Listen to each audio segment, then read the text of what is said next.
ರಾಜ್ಯ ರಾಜಕಾರಣದಲ್ಲಿ ಇವತ್ತು ಗಮನ ಸೆಳೆದಂಥ ಒಂದು ಅಂಶ ಅಂತಂದರೆ ಅದು ಸಿದ್ದರಾಮಯ್ಯನವರ ಪ್ರೆಸ್ ಮೀಟ್. ನಿನ್ನೆ ಕೂಡ ಅವರು ಮಾತಾಡ್ತಾ ಒಂದು ಮಾತನ್ನು ಹೇಳಿದರು. ಒಂದು ರಾಷ್ಟ್ರೀಯ ವಾಹಿನಿಗೆ ಕೊಟ್ಟಂಥ ಇಂಟರ್ವ್ಯೂನಲ್ಲಿ ಅಂದರೆ ಸ್ಟೇಟ್ಮೆಂಟಲ್ಲಿ ಅವರು ಹೇಳಿದರು, ಎಷ್ಟು ಜನಕ್ಕೆ ಈ ಬೆಂಬಲ ಇದೆ, ಸಿದ್ದರಾಮಯ್ಯನವ್ರಿಗಿರುವಷ್ಟು ಬೆಂಬಲ, ಡಿ ಕೆ ಶಿವಕುಮಾರ್ ಅವರಿಗೆ ಎಷ್ಟು ಜನರ ಬೆಂಬಲ ಇದೆ. ಎಲ್ಲೋ ಕೆಲ ಶಾಸಕರು ಮಾತಾಡಿದ ತಕ್ಷಣವೇ ಅದು ಅಂತಿಮ ನಿರ್ಧಾರ ಆಗಿಬಿಡುತ್ತಾ?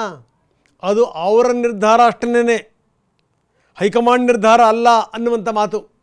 ಈ ಮುಖಾಂತರ ಡಿ ಕೆ ಶಿವಕುಮಾರ್ ಅವರಿಗೆ ಶಾಸಕರ ಬೆಂಬಲ ಇಲ್ಲ ಅನ್ನುವಂಥ ಮಾತನ್ನು ತುಂಬ ಸ್ಪಷ್ಟವಾಗಿ ಸಿದ್ದರಾಮಯ್ಯ ಹೇಳಿದರು. ಇಲ್ಲಿ 1 or 2 MLAs ಅವರು ಮುಂದುವರಿ, ಅವರು ಚೀಫ್ ಮಿನಿಸ್ಟರ್ ಆಗಬೇಕು ಅಂತ ಹೇಳ್ತಾರೆ, ಅವರ ಅಭಿಮಾನಿಗಳು. ನನಗೂ ಕೂಡ ಚೀಫ್ ಮಿನಿಸ್ಟರ್ ಸಿದ್ದರಾಮಯ್ಯನವರು ಮುಂದುವರಿಬೇಕು ಅಂತ ಕೆಲವರು ಹೇಳ್ತಾರೆ. ಇದು ಪಾರ್ಟಿ ಡಿಸಿಷನ್ ಅಲ್ಲ, ಅವರು ವೈಯಕ್ತಿಕವಾಗಿ ಹೇಳ್ತಾರೆ, ಪಾರ್ಟಿ ಡಿಸಿಷನ್ ಅಲ್ಲ. ಪಾರ್ಟಿ ಡಿಸಿಷನ್ ಏನು ತಗೊಳ್ಳೋ ಹೈಕಮಾಂಡ್ ಅವರು ಏನು ತಗೋತಾರೆ ಅದಕ್ಕೆ both of us will be abiding. ಬರೀ ಅಷ್ಟು ಮಾತ್ರ ಅಲ್ಲ, 2023ರಲ್ಲಿ ಏನಾಯಿತೋ 2028ರಲ್ಲೂ ಕೂಡ ಅದೇ ಆಗುತ್ತೆ ಅನ್ನೋದ್ರ ಮುಖಾಂತರ 2028ಕ್ಕೂ ಕೂಡ ನಂದೇ ನೇತೃತ್ವ.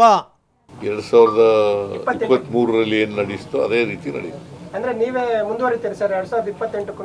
ಹೈಕಮಾಂಡ್ ಏನು ತೀರ್ಮಾನ ಮಾಡ್ತಾರೆ ಆ ತೀರ್ಮಾನಕ್ಕೆ ನಾನು ಬದ್ಧ, ಡಿ ಕೆ ಶಿವಕುಮಾರ್ ಕೂಡ ಬದ್ಧ ಅಂತ ಒಂದು ಸ್ಪಷ್ಟ ಸಂದೇಶವನ್ನು ಸಾರಿಬಿಟ್ರು. ನೋಡಿ, ಅದಕ್ಕೂ ಮೊದಲು ಸ್ವಲ್ಪ ಹಿಂದಕ್ಕೆ ಹೋದರೆ ನಮ್ಗೆ ಗೊತ್ತಾಗುತ್ತೆ ಎಲ್ಲಿಂದ ಶುರುವಾಯಿತಿದು ಅಂತ. ಯಾಕಂದರೆ ರಾಜಣ್ಣ ಹೇಳಿದಂಥ ಮಾತು ಕ್ರಾಂತಿಯ ಮಾತು, ಅದಾದಮೇಲೆ ಸತೀಶ್ ಜಾರಕಿಹೊಳಿ ಅವರ ಬಾಯಿಂದ ಬಂದಂಥ ಶಾಂತಿಯ ಮಾತು ಬದಲಾಗುತ್ತೆ, ಆದರೆ ಅಷ್ಟೊಂದು ಬದಲಾಗಲ್ಲ ಅನ್ನುವಂಥ ಮಾತು, ಇವೆಲ್ಲವೂ ಕೂಡ ಕೊನೆಗೆ ಇವ್ರ ಪರವಾಗಿ ಒಂದಿಷ್ಟು ಜನ ಶಾಸಕರು, ಅವ್ರ ಪರವಾಗಿ ಒಂದಿಷ್ಟು ಜನ ಶಾಸಕರು ಕೊಟ್ಟಂಥ ಸ್ಟೇಟ್ಮೆಂಟ್ಗಳನ್ನು ನೀವು ಗಮನಿಸಿದ್ದೀವಿ. ಅನ್ನಿಸ್ತು ಇದ್ಯಾಕೋ ಮಿತಿಮೀರಿ ಹೋಗ್ತಾ ಇದೆ, ಇದ್ಯಾಕೋ ಜಾಸ್ತಿ ಆಗ್ತಾ ಇದೆ ಅಂತ. ಅದಕ್ಕೆ ಸಿದ್ದರಾಮಯ್ಯ ಒಂದು ನಿರ್ಧಾರಕ್ಕೆ ಬಂದರು, ಇದಕ್ಕೆ ಅಂತಿಮವಾಗಿ ತೆರೆ ಎಳೆದು ಬಿಡಬೇಕು. ಬಹುಶಃ ಇದರ ಸ್ಪಷ್ಟವಾದಂಥ ಒಂದು ಸೂಚನೆ ಅದು ಡಿ ಕೆ ಶಿವಕುಮಾರ್ ಅವ್ರಿಗೆ ಇತ್ತು ಅಂತ ಅನಿಸುತ್ತೆ. ಹೀಗಾಗಿಯೇ ಡಿ ಕೆ ಶಿವಕುಮಾರ್ ಅವರ ಬಾಡಿ ಲ್ಯಾಂಗ್ವೇಜಲ್ಲಿ ಬದಲಾವಣೆ ಆಗಲಿಲ್ಲ, ಅವರ ಮಾತು ಕೂಡ ತುಂಬ ಸ್ಪಷ್ಟವಾಗಿತ್ತು. ನಮಗಿನ್ನೇನಿದೆ ಬೇರೆ ಮಾರ್ಗ, ಸಿದ್ದರಾಮಯ್ಯನವ್ರ ನಾಯಕತ್ವದಲ್ಲೇ ನಾವು ಮುಂದುವರಿತೀವಿ, ರಾಜ್ಯದ ಮುಖ್ಯಮಂತ್ರಿ ಹುದ್ದೆ ಖಾಲಿ ಇಲ್ಲ. ಅವರು ಕೂಡ ಅದೇ ಮಾತನ್ನು ಹೇಳಿದರು, ಅವರ ತಮ್ಮ ಡಿ ಕೆ ಸುರೇಶ್ ಕೂಡ ಅದೇ ಮಾತನ್ನು ಹೇಳಿದರು. ಇನ್ನು ಅಲ್ಲಲ್ಲಿ ಕೆಲವರು ಅವರ ಪರವಾಗಿ ಮಾತಾಡುವಂಥದ್ದು ಕೂಡ ಆಯಿತು. ಅವರಿಗೆ ನೋಟಿಸ್ ಕೊಟ್ಟರು. ಯಾವಾಗ ಕೇಂದ್ರದ ಉಸ್ತುವಾರಿ ಇಲ್ಲಿಗೆ ಬಂದು 1-to-1 ಮೀಟಿಂಗ್ ಮಾಡ್ತಾ ಇದ್ರಲ್ಲ, ಆ ಸಂದರ್ಭದಲ್ಲೇ ತಮ್ಮ ಬೆಂಬಲಿಗನಿಗೇ ನೋಟಿಸ್ ಕೊಡೋದ್ರ ಮುಖಾಂತರ ಒಂದು ಸ್ಪಷ್ಟವಾದಂಥ ಸಂದೇಶ ರವಾನೆ ಆಯಿತು. ಯಾರೇನಾದರೂ ಮಾತಾಡಿದ್ರೆ ಹುಷಾರ್, ನಿಮ್ಮ ಮೇಲೆ ಕ್ರಮ ಕೈಗೊಳ್ಳುತ್ತೀವಿ. ಅದಾದಮೇಲೆ ಒಂದಷ್ಟು ಮಾತಿನ ಧಾಟಿ ಧೋರಣೆ ಅವೆಲ್ಲ ಬದಲಾಯಿತು. ಅದನ್ನು ನೀವು ನೋಡಿದ್ದೀವಿ. ಇವತ್ತು ಸಂಜೆ ಉಸ್ತುವಾರಿ ನಾಯಕರು ರಣದೀಪ್ ಸಿಂಗ್ ಸುರ್ಜೇವಾಲಾ ಅವರು ದಿಲ್ಲಿಗೆ ಹೋಗ್ತಾರೆ. ದಿಲ್ಲಿಗೆ ಹೋಗಿ ಮಾತುಕತೆ ಮಾಡಬೇಕು. ಆದರೆ ಅದಕ್ಕಿಂತ ಮೊದಲೇನೇ ಸಿದ್ದರಾಮಯ್ಯ ಪತ್ರಿಕಾಗೋಷ್ಠಿಯನ್ನು ಉದ್ದೇಶಿಸಿ ಮಾತಾಡಿದರು. ತುಂಬ ಸ್ಪಷ್ಟವಾಗಿ ಹೇಳಿದರು, ಬಹಳ ದಿನಗಳಿಂದ ಪ್ರಶ್ನಾರ್ಥಕವಾಗಿ ಉಳಿದಿದ್ವಲ್ಲ ಅದೆಲ್ಲದನ್ನೂ ಕೂಡ ಒಂದು ಕ್ಲಾರಿಟಿ ಕೊಡುವಂಥ ಪ್ರಯತ್ನವನ್ನು ಮಾಡಿಬಿಟ್ರು. ಮುಂದಿನ್ಯಾರೂ ಕೂಡ ಇದಕ್ಕೆ ಸಂಬಂಧಪಟ್ಟಂಗೆ ತುಟಿಕ್ ಪಿಟಿಕ್ ಅನ್ನಬಾರ್ದು, ಅಷ್ಟರ ಮಟ್ಟಿಗೆ ಸಂದೇಶ. ಈ ಮುಖಾಂತರ ಸಿದ್ದರಾಮಯ್ಯ ತಾನೆಂಥ ಆಟಗಾರ ಅನ್ನೋದನ್ನು ತುಂಬ ಚೆನ್ನಾಗೇ ಸಾಬೀತು ಮಾಡಿದರು. ನಾನು ಮೊನ್ನೆ ಹೇಳಿದೆ, ನಾನು 5 ವರ್ಷ ಪೂರ್ವ ನಾನೇ ಇರ್ತೀನಿ ಅಂತ. ಯಾಕೆ ಹೇಳ್ತಿದ್ದೆ? ಕುರ್ಚಿ ಖಾಲಿ ಇದೆಯಾ? ಈಗ ಚೀಫ್ ಮಿನಿಸ್ಟರ್ ಕುರ್ಚಿ ಖಾಲಿ ಇದೆಯಾ? ಎಂಥ ಅದ್ಭುತವಾದಂಥ ಕ್ಯಾಪ್ಟನ್ ನೋಡಿ. ಅವ್ರಿಗೆ ಗೊತ್ತು ಯಾವ ಸಂದರ್ಭದಲ್ಲಿ ಬೌಲಿಂಗ್ ಮಾಡಿಸ್ಬೇಕು ಅಂತ ಗೊತ್ತು, ಯಾವ ಸಂದರ್ಭದಲ್ಲಿ ಬ್ಯಾಟಿಂಗ್ ಮಾಡಿಸ್ಬೇಕು ಅಂತ ಗೊತ್ತು, ಯಾರನ್ನ ಎಲ್ಲೆಲ್ಲಿ ಫೀಲ್ಡಿಗೆ ಇಳಿಸ್ಬೇಕು ಅಂತ ಗೊತ್ತು. ಕೊನೆಗೆ ಹೆಚ್ಚು ಕಡಿಮೆ ಆದರೆ ಅಂಪೈರ್ ಮನಸ್ಥಿತಿನೂ ಕೂಡ ಹೆಂಗೆ ಬದಲಾಯಿಸಬೇಕು ಅನ್ನೋದು ಕೂಡ ಗೊತ್ತು. ಇದು ಸಿದ್ದರಾಮಯ್ಯನವರ ತಾಕತ್ತು. ಏಕೆಂದರೆ ಸಿದ್ದರಾಮಯ್ಯ ಸುಮ್ಮನೆ ಬಂದಿಲ್ಲ, ಯಾವ ಗರಡಿಯಿಂದ ಬಂದಿರೋರು ನೋಡಿ, ದೇವೇಗೌಡರು ಗರಡಿಯಿಂದ ಬಂದಿರುವಂಥವರು. ದೂರದಲ್ಲೇ ನಿಂತ್ಕೊಂಡು ಅವೆಲ್ಲ ತಂತ್ರಗಾರಿಕೆಗಳನ್ನು ಅವೆಲ್ಲ ಪಟ್ಟುಗಳನ್ನು ತುಂಬ ಚೆನ್ನಾಗಿ ಅರ್ಥ ಮಾಡ್ಕೊಂಡಿರುವಂಥವ್ರು. ಅವ್ರಿಗೆ ಗೊತ್ತು ಯಾವ ಸಂದರ್ಭದಲ್ಲಿ ಯಾವ ಬಾಣ ಬಿಟ್ಟರೆ ಅದು ಎಲ್ಲಿಗೆ ಹೋಗಿ ತಾಕತ್ತೆ, ಯಾವ ಸಂದರ್ಭದಲ್ಲಿ ಯಾವ ಪಟ್ಟನ್ನು ಹಾಕಿದ್ರೆ ಜಟ್ಟಿನ ಎತ್ತಿ ಕಗಡೆ ಹಾಕಬಹುದು, ತುಂಬ ಚೆನ್ನಾಗಿ ಗೊತ್ತು ಅವ್ರಿಗೆ. ಹಾಗಾಗಿನೇ ಏನು ಅಂದರೆ ಮೊದಲು ಬ್ಯಾಟಿಂಗನ್ನು ಆಯ್ಕೆ ಮಾಡ್ಕೊಂಡ್ರವರು. ಮೊದಲು ಅವರಿಗೆ ಅವಕಾಶ ಕೊಡ್ತೀವಿ ಅಂತ ಹೇಳಲಿಲ್ಲ ಅವರು. ಗೊತ್ತು ಬ್ಯಾಟಿಂಗ್ ನಮ್ಮದೇ, ಔಟ್ ಆದರೆ ತಾನೇ ಬೇರೆಯವ್ರಿಗೆ. ಆಗಲಿ, ಮ್ಯಾಚ್ ನಿರಂತರವಾಗಿ ಸಾಗಲಿ, ಇದು ಸಂಗತಿ. ಈ ಮುಖಾಂತರ ನಾನು ಅಷ್ಟು ಸುಲಭವಾಗಿ ನನ್ನನ್ನು ನೀವು ಔಟ್ ಮಾಡಲಿಕ್ಕೆ ಸಾಧ್ಯವೇ ಇಲ್ಲ, ನಾನು ಇಲ್ಲೇ ತಳವೂರಿ ನಿಲ್ಲುವಂಥ ಆಟಗಾರ ಅನ್ನೋದನ್ನು ಮತ್ತೊಮ್ಮೆ ಸಿದ್ದರಾಮಯ್ಯ ಸಾಬೀತು ಮಾಡಿದರು. ಜೊತೆಗೆ ಅವರವರ ಜೊತೆಗಿರುವಂಥ ನಾಯಕರು ಹೇಳ್ತಾ ಬಂದಂಥ ಮಾತುಗಳು, ಈ ನಿನ್ನೆ ಮೊನ್ನೆ ನಾವು ನೋಡಿದ್ವಿ. ಹಿರಿಯ ನಾಯಕ ದೇಶಪಾಂಡೆ ಅವರು ಹೇಳಿದಂಥ ಮಾತು, ಯಾಕೆ ಬದಲಾಗಬೇಕು, ಏನು ತೊಂದರೆ ಆಗಿದೆ ಅಂತ ಬದಲಾಗಬೇಕು, ಅವ್ರಿಗೆ ಬೆಂಬಲ ಇದೆ, ಆಡಳಿತ ಚೆನ್ನಾಗಿದೆ, ಬದಲಾಯಿಸುವಂಥ ಪ್ರಶ್ನೆನೇ ಇಲ್ಲ ಅಂತ. ಸಿದ್ದರಾಮಯ್ಯ ಅವ್ರ ನಾಯಕ ಅಂತ ಆಯ್ಕೆ ಮಾಡಿದ್ದೇವೆ, ಅವರು ಮುಖ್ಯಮಂತ್ರಿ ಆಗಿ ಕೆಲಸ ಮಾಡ್ತಾ ಇದ್ದಾರೆ. ಡಿ ಕೆ ಶಿವಕುಮಾರ್ ಅವರು ಮೊನ್ನೇನು ನಾನು ಪತ್ರಿಕೆಯಲ್ಲಿ ಓದಿದೆ, ಅವರು ಹೇಳಿದ್ದಾರೆ ಅವ್ರು ಮುಂದುವರೆದ್ರೆ ನನಗೆ ಸಂತೋಷ ಇದೆ ಅಂತ ಹೇಳಿದ್ದಾರೆ. ಈ ಮುಖಾಂತರ ಬೇರೆ ಬೇರೆ ರೀತಿಯ ಸಂದೇಶಗಳು ಹೋಗಿ ಅಂತೂ ಇಂತೂ 140 ಜನಕ್ಕೆ ಒಂದು ಸ್ಪಷ್ಟ ಸಂದೇಶ ರವಾನೆ ಆಯಿತು. ಇನ್ಯಾರೂ ಕೂಡ ನಾಯಕತ್ವದ ಬಗ್ಗೆ ಮಾತಾಡಬಾರದು. ಇವತ್ತೋ ಅಥವಾ ನಾಳೆನೇನೋ ಅವರು ರಾಹುಲ್ ಗಾಂಧಿಯವ್ರನ್ನ ಭೇಟಿ ಮಾಡ್ತಾರೆ. ರಾಹುಲ್ ಗಾಂಧಿಯವ್ರನ್ನ ಭೇಟಿ ಮಾಡೋ ಅಷ್ಟರ ಒಳಗಡೆಗೆ ಯಾವ ಸಂಗತಿಗಳು ಕೂಡ ಉಳ್ಕೊಂಡಿಲ್ಲ. ಬೇರೆ ಚರ್ಚೆಗಳು ಬರಬೇಕಷ್ಟನ್ನೇ. ಅದು ಬಿಟ್ಟರೆ ಈ ಅಧಿಕಾರ ಹಸ್ತಾಂತರ, ಅದು ಇದು, ಮುಖ್ಯಮಂತ್ರಿ ಇಳಿತಾರೆ, ಹೊಸ ಮುಖ್ಯಮಂತ್ರಿ ಬರ್ತಾರೆ, ಡಿ ಕೆ ಶಿವಕುಮಾರ್ ಅವರಿಗೆ ಅವಕಾಶ ಸಿಗುತ್ತೆ, ಇದ್ಯಾವೂ ಕೂಡ ಚರ್ಚೆಗೆ ಬರಬಾರ್ದು.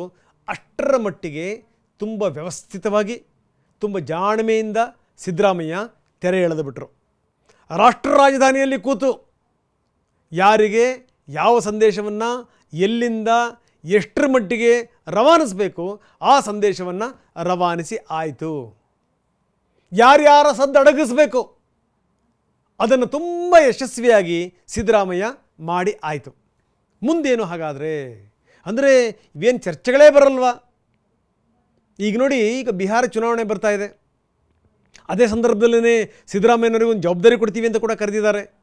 ಇವತ್ತು ಅವ್ರ ಮಗ ಹೇಳ್ತಾ ಇದ್ರು, ಸಿದ್ದರಾಮಯ್ಯನವರಿಗೆ ಜವಾಬ್ದಾರಿ ಕೊಟ್ಟರು ಅಂದ ತಕ್ಷಣವೇ ಅದೇನು ಮುಖ್ಯಮಂತ್ರಿಗಿಂತ ದೊಡ್ಡ ಜವಾಬ್ದಾರಿನ, ಅದರಿಂದ ಮುಖ್ಯಮಂತ್ರಿ ಬದಲಾಗ್ತಾರೆ ಅಂತ ನೀವು ಅಂದ್ಕೋತೀರಾ? ಸಲಹಾ ಸಮಿತಿಯಲ್ಲಿ ಇದ್ದ ತಕ್ಷಣ ಎಲ್ಲ ಬದಲಾಗ್ಬಿಡುತ್ತಾ? ಇದು ಅಂದರೆ ಇಲ್ಲೇನಾದರೂ ಒಂದು ಹೆಜ್ಜೆ ಇಟ್ಟರೆ ಅದು ಬಿಹಾರದ ಚುನಾವಣೆಯ ಮೇಲೂ ಕೂಡ ಪರಿಣಾಮ ಬೀರುತ್ತೆ. ಹಾಗಾಗಿ ಇಲ್ಲ ಸಲ್ಲದ್ದನ್ನು ಈ ಸಂದರ್ಭದಲ್ಲಿ ಚರ್ಚೆ ಮಾಡಿ ಮೈ ಮೇಲೆ ಎಳಕಬಾರದು ಅನ್ನುವಂಥ ನಿರ್ಧಾರಕ್ಕೆ ಹೈಕಮಾಂಡ್ ನಾಯಕರು ಬಂದಿದ್ದರು. ಅದಕ್ಕೇ ರಣದೀಪ್ ಸಿಂಗ್ ಸುರ್ಜೇವಾಲಾ ಬಂದು 1-to-1 ಮೀಟಿಂಗ್ ಮಾಡಿದ್ದು. ಯಾರ್ಯಾರಿಗೆ ಯಾವ್ಯಾವ ಸಂದೇಶಗಳನ್ನು ರವಾನಿಸಬೇಕು ಆ ಸಂದೇಶಗಳನ್ನು ರವಾನಿಸಿದ್ದು. ಅತ್ಯಂತ ಆಪ್ತರಿಗೇ ಡಿ ಕೆ ಶಿವಕುಮಾರ್ ಅವರ ಕೈಯಿಂದಲೇ ನೋಟಿಸ್ ಕೊಡಿಸಿದ್ದು. ಪರ್ಮನೆಂಟಾಗಿ ಬಾಯಿಗೆ ಬೀಗ ಹಾಕುವಂಥ ಕೆಲಸವನ್ನು ಮಾಡಿದ್ದು. ಇವತ್ತು ಸಿದ್ದರಾಮಯ್ಯ ಎಲ್ಲದೂ ಕೂಡ ಮುಗೀತು ಅಂತ ಅಧಿಕೃತವಾಗಿ ಘೋಷಣೆ ಮಾಡಿದರು. ಸುರ್ಜೇವಾಲಾ ಅವರು ಬಹಳ ಸ್ಪಷ್ಟವಾಗಿ ಹೇಳಿದ್ದಾರೆ, ಲೀಡರ್ಶಿಪ್ ಪ್ರಶ್ನೆ ಇಲ್ಲವೇ ಇಲ್ಲ ಅಂತ ಹೇಳಿದ್ದಾರೆ, ಚರ್ಚೆ ಇಲ್ಲವೇ ಇಲ್ಲ ಅಂತ. ಇದಕ್ಕಿಂತ ಕ್ಲಿಯರ್ ಆಗಿ ಹೇಳೋಕೆ ಇನ್ನೇನು ಹೇಳಬೇಕು? ಇದಕ್ಕೆ ಸಂಬಂಧಪಟ್ಟಂಗೆ ಈ ಸತೀಶ್ ಜಾರಕಿಹೊಳಿ ಆಡದಂಥ ಮಾತಿದೆಯಲ್ಲ, ಅದು ಏನೀಗ ಮುಂದೆ ಏನಿಲ್ಲ, ಮ್ಯಾಚ್ ಕ್ಲೋಸ್, ಇಲ್ಲಿಗೆ ಮುಗಿತಾ? ಹಾಗಾದರೆ ಪ್ರಶ್ನೆ ಇಲ್ಲಿದೆ. ರಾಜಕಾರಣ ನಿಮಗೆ ತುಂಬ ಚೆನ್ನಾಗಿ ಗೊತ್ತಿದೆ. ಎಲ್ಲವೂ ಕೂಡ ಆಯಾ ಸಂದರ್ಭದಲ್ಲಿ ಮುಗಿದು ಹೋಗ್ಬಿಟ್ಟಿದ್ದರೆ ಸಿದ್ದರಾಮಯ್ಯನವರು ಮತ್ತೆ ನಾಯಕರಾಗಿ ಹೊರಹೊಮ್ಮತಿರಲಿಲ್ಲ. JDSಗೆ ರಾಜೀನಾಮೆ ಕೊಟ್ಟು ಅವರು ಬಂದು ಕಾಂಗ್ರೆಸ್ಸಿಗೆ ಬಂದು ಚುನಾವಣೆಗೆ ನಿಂತು ಚಾಮುಂಡೇಶ್ವರಿಲಿ ಗೆದ್ದು, ಅತ್ಯಂತ ಕಡಿಮೆ ಅಂತರದಲ್ಲಿ ಚಾಮುಂಡೇಶ್ವರಿಲಿ ಗೆದ್ದು, ಆವತ್ತು ಇಡೀ ರಾಜ್ಯ ಸರ್ಕಾರವೇ ಇತ್ತು, ಸಮ್ಮಿಶ್ರ ಸರ್ಕಾರ. ದೇವೇಗೌಡರು, ಕುಮಾರಸ್ವಾಮಿ, ಯಡಿಯೂರಪ್ಪ ಎಲ್ಲ ಸೇರಿ ಪ್ರಯತ್ನ ಪಟ್ಟರು, ಏನೂ ಮಾಡೋಕ್ಕಾಗಲಿಲ್ಲ. ಕಡಿಮೆ ಅಂತರದಿಂದ ಗೆದ್ದರೂ ಕೂಡ ಗೆದ್ರಲ್ವಾ, ಕಡಿಮೆ ಅಂತರದಿಂದ ಗೆದ್ದರೂ ಕೂಡ ಗೆಲುವೇನೆ. ಆ ಗೆಲುವು ಆದಮೇಲೆ ಸಿದ್ದರಾಮಯ್ಯ ಹಿಂದಿರುಗಿ ನೋಡಲೇ ಇಲ್ಲ. ಸಿದ್ದರಾಮಯ್ಯ ರಾಜ್ಯ ಕಂಡಂಥ ಬಹಳ ಲಕ್ಕಿಯೆಸ್ಟ್ ರಾಜಕಾರಣಿಗಳಲ್ಲಿ ಇವರು ಕೂಡ ಒಬ್ಬರು. ಪಕ್ಷ ಬಿಟ್ಟು ಬಂದಾಗರಿಂದ ಒಂದಲ್ಲ ಒಂದು ಅಧಿಕಾರ ಅವರಿಗೆ ಸಿಗ್ತಾನೇ ಇದೆ. ಇವತ್ತು ಸಿದ್ದರಾಮಯ್ಯ ಮಾತಾಡೋದ್ರ ಮುಖಾಂತರ ತಮ್ಮ ಸ್ಥಾನವನ್ನು ಮತ್ತಷ್ಟು ಗಟ್ಟಿಗೊಳಿಸ್ಕೊಂಡ್ರು. ಹಾಗಾದರೆ ಮತ್ಯಾವುದೂ ಎದುರಳದೇ ಇಲ್ವ ಪ್ರಶ್ನೆಗಳು? ಖಂಡಿತವಾಗಲೂ ಹೇಳುತ್ತೆ. ಯಾಕಂದರೆ 136 ಇದ್ದಂಥ ಶಾಸಕರ ಸಂಖ್ಯೆ ಇವಾಗ ಎಲ್ಲಿಗೆ ಬಂದಿದೆ ಗೊತ್ತಿದೆ ನಿಮಗೆ. ಸಂಖ್ಯೆ ಜಾಸ್ತಿ ಆದಷ್ಟು ಕೂಡ ಒಂದಷ್ಟು ಅಪಸ್ವರಗಳು ಎದ್ದೇ ಹೇಳ್ತವೆ. ಆದರೆ ಒಂದು ಮಾತು ಮಾತ್ರ ತುಂಬ ಸ್ಪಷ್ಟವಾಗಿ ರವಾನೆ ಆಯಿತು, ಇನ್ಯಾರು ಏನು ಮಾತಾಡಿದ್ರು ಕೂಡ ಅದು ವರ್ಕೌಟ್ ಆಗಲ್ಲ, ಸಿದ್ದರಾಮಯ್ಯನವ್ರನ್ನ ಅಲುಗಾಡಿಸುವಂಥದ್ದು ಅಷ್ಟು ಸುಲಭ ಅಲ್ಲ ಅಂತ. ಡಿ ಕೆ ಶಿವಕುಮಾರ್ ಸುಮ್ಮನಿರುವಂಥ ವ್ಯಕ್ತಿನ. ಮುಂದೆ ಡಿ ಕೆ ಶಿವಕುಮಾರ್ ಯಾವ್ಯಾವ ದಾಳ ಉರುಳಿಸ್ತಾರೆ, ಏನೇನು ಪ್ರಯತ್ನ ಮಾಡ್ತಾರೆ, ಅದನ್ನು ಕಾಲನೇ ಹೇಳುತ್ತೆ. ನಮಸ್ಕಾರ.